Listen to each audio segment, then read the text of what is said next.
There are two things that are keeping me from using my table saw more often, and that's a proper feed table and dust collection. I always have to get somebody to help or make a makeshift feed table when I have my big cuts, and I have to wheel it outside so that all the sawdust doesn't collect in my shop and has somewhere to go. So today we are going to be making a workbench that is a feed table and helps with proper dust collection.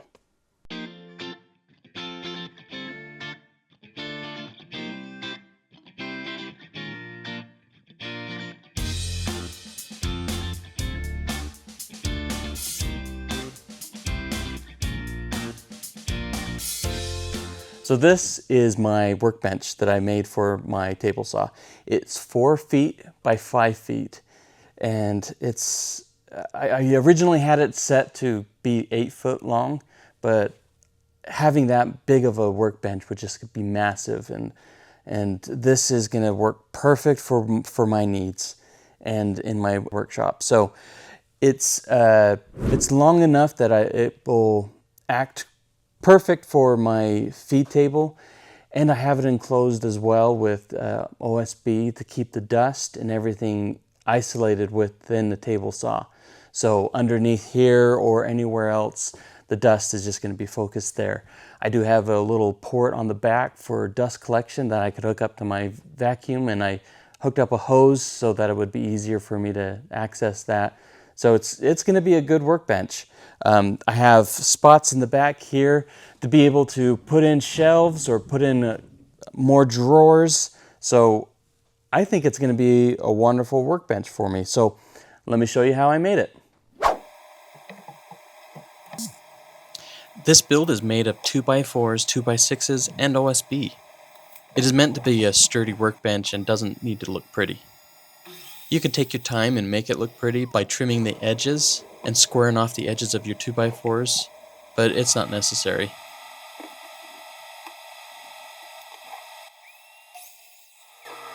Like all my other builds, I start by making all the cuts.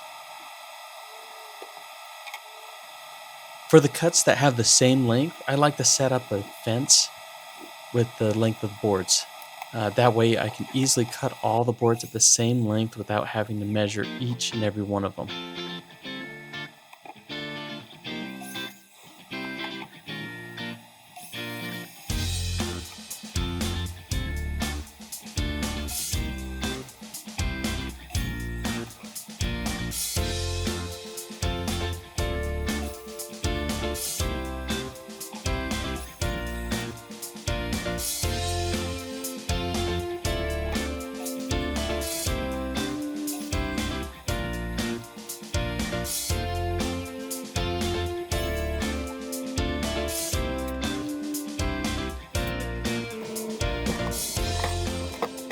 This has to be one of my favorite tools in the shop.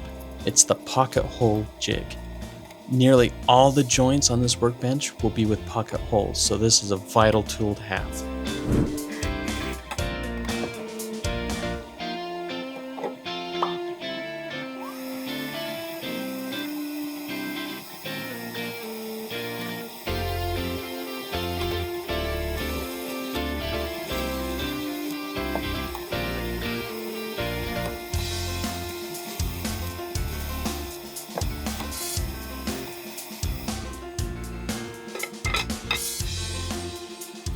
Whenever I have the shop doors open, our cats are curious and they love to come in and take a look what I'm working on.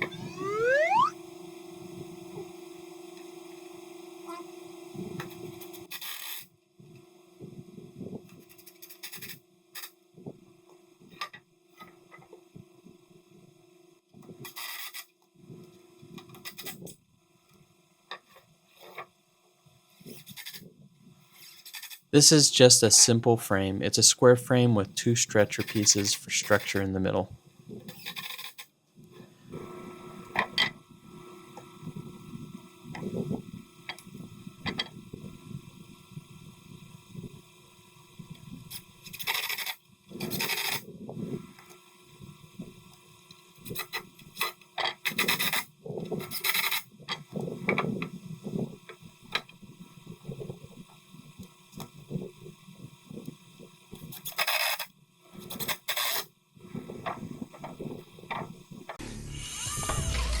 Please don't follow me around with it either, because I feel like I'm going to catch on fire spontaneously.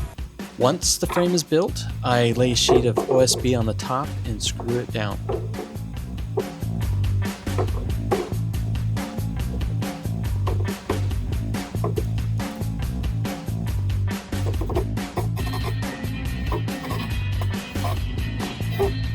You can opt to cut the pieces prior to attaching it to the frame, but I like to have the flush cut that the router can make.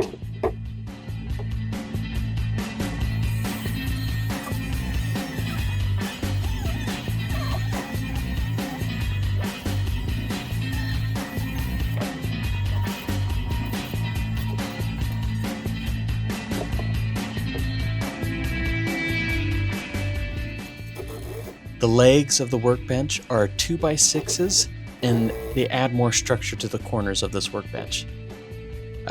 Because of the width of these boards, I like to put 3 pocket holes in to give it a stronger connection to the frame. This middle brace will actually be part of the structure that holds the base of the table saw.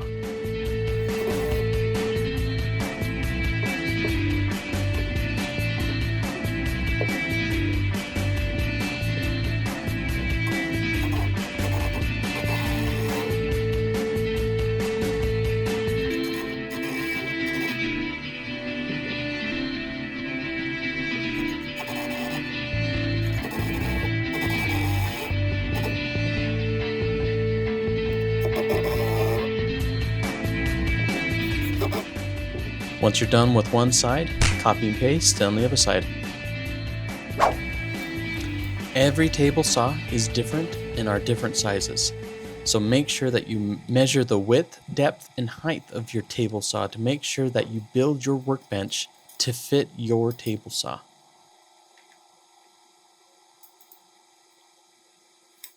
You'll also need to measure the width of the OSB boards or any other boards that you use for your tabletop, workbench, or shelves. The base of the table saw is a simple square frame with another horizontal stretcher that's near the middle. From the top of the workbench, measure and mark down the height of your table saw, adding the OSB that will be under the table saw, and minusing the OSB or MDF or any other material you use for the workbench top.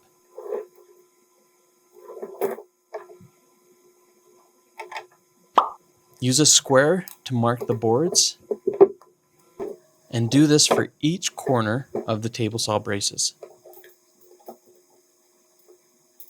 Once the 4 boards are marked, use clamps to temporarily hold the table saw base while you make sure that each corner is at the correct height.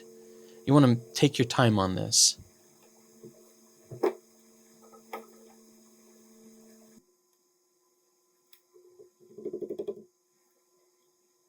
Put in 1 screw on each corner before fully attaching the base on the workbench. You do this so that you make sure that the height is the same for all 4 corners before attaching.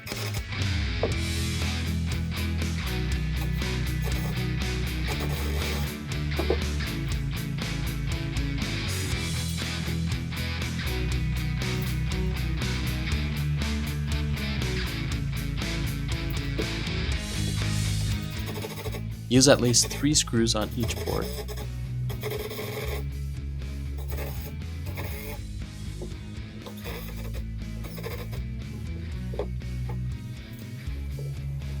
Pre-cut the OSB board for the table saw and base and attach it with screws.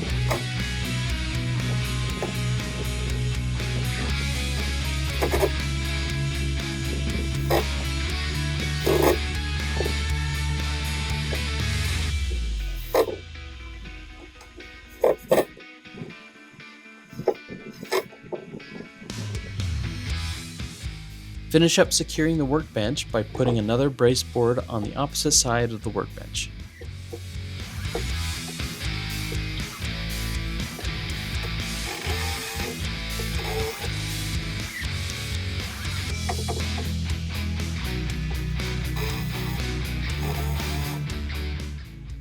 If you haven't already, go ahead and hit that subscribe button. It does support the channel, it does help me to grow, and helps me to be seen by others, so I appreciate it.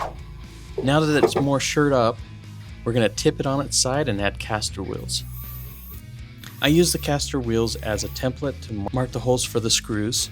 I pre-drill the holes where the lags are going to go, and then I attach the caster wheels to the bottom of the frame.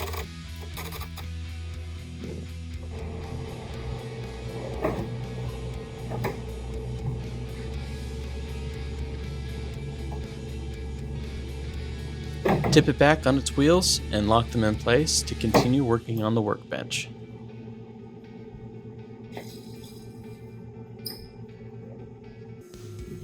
Now let's dry fit the table saw. My table saw has these fence slides that protrude out a little bit, so I'm going to need to notch out 2 spots on the right side to allow the slides to still be used while in the workbench.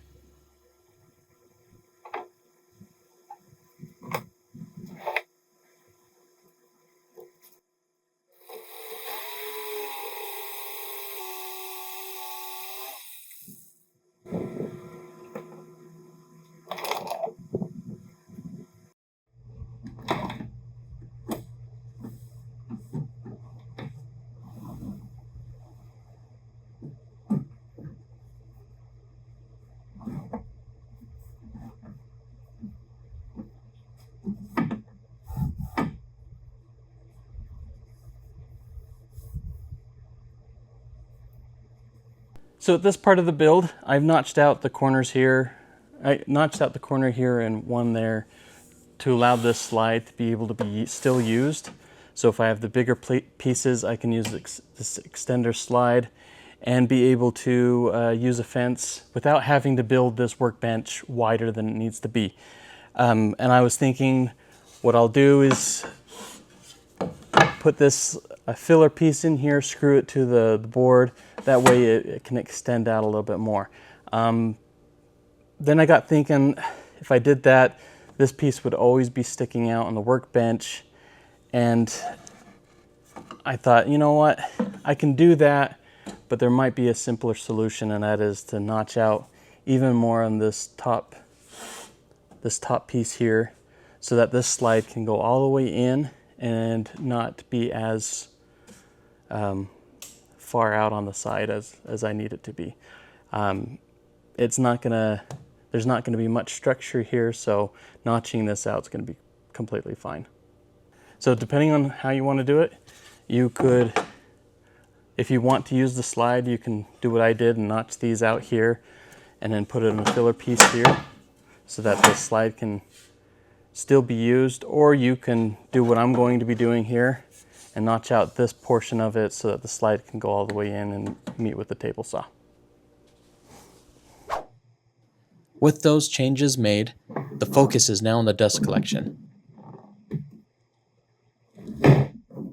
This table has a port on the back to attach a vacuum hose to it to help with the dust collection while it's being used. I'm attaching this flex coupler. It's a 2-inch to a 1.5-inch pipe coupler, cinches down on both connections, making it snug so I don't have to worry about it while it's in the workbench.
So I hit another snag. I didn't account for the amount of hose that it needs in the back. I did put in about 2 inches, but it needs more like 4 inches. So it comes out and it curves, and when I adjust it to the 45-degree angle, it does move here. So it does need a little bit of wiggle room right here, and I didn't give enough for it when I enclose it. So what I'm gonna do is I'm gonna kind of build this out a little bit, double up on the 2x4s on the sides here, and put a filler strip here so the dust doesn't fall down and get underneath. Down here I plan to put in some storage. I don't want dust to be able to collect down here from this being open.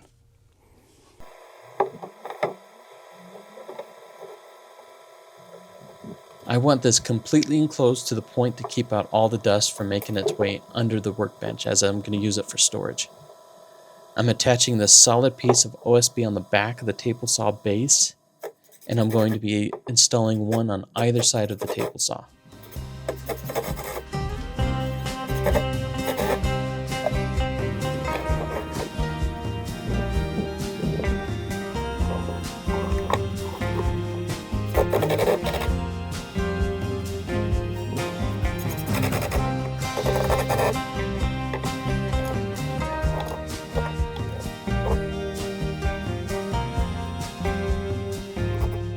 On this left side, I'm going to need to add some structure pieces that can hold this OSB board.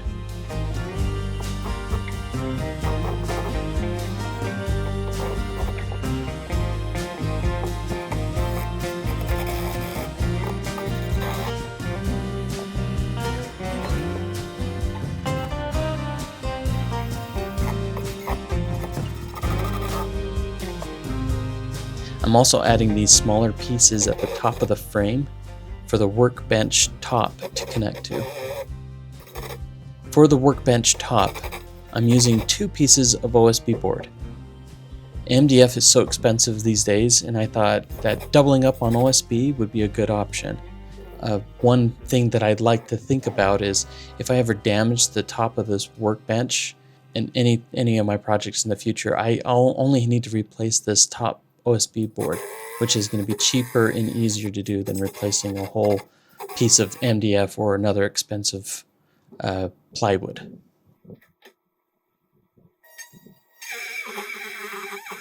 Cutting the workbench top, I use a router and ended up finishing with a jigsaw. The router was taking off too much material, and I want to keep some of these pieces for future projects.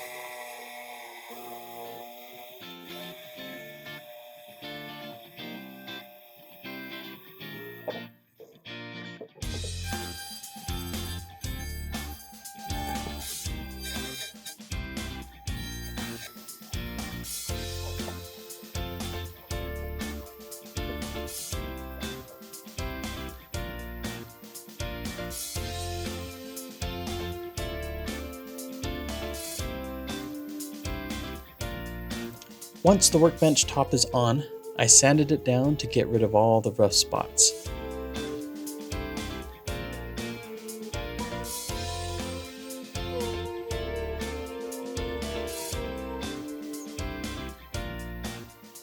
At this point you can call it done, but I wanted to see what it would look like with a little bit of stain on it with the initial sanding.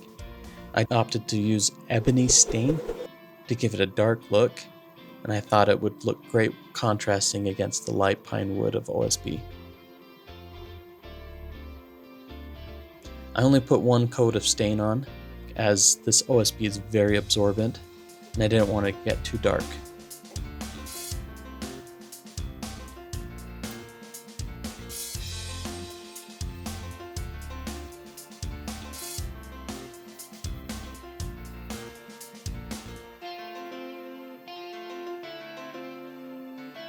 This is what it looked like after just 1 coat.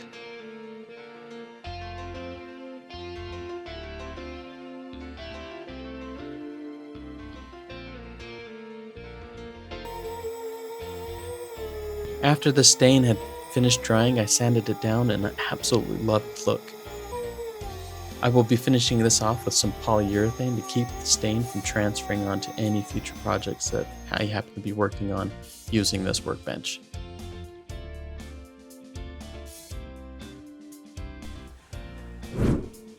So that's how I built this workbench. It turned out pretty well. I do have a lot of work left to do on it, to put in drawers and shelves, whatever I feel like. But for now, I think we got a hit here. So thanks for watching. And if you haven't already, hit that like button and leave your comments. If you have any suggestions on what I could have done differently, or if you have any questions, leave a comment. I love reading your comments. So thanks again and have a great day.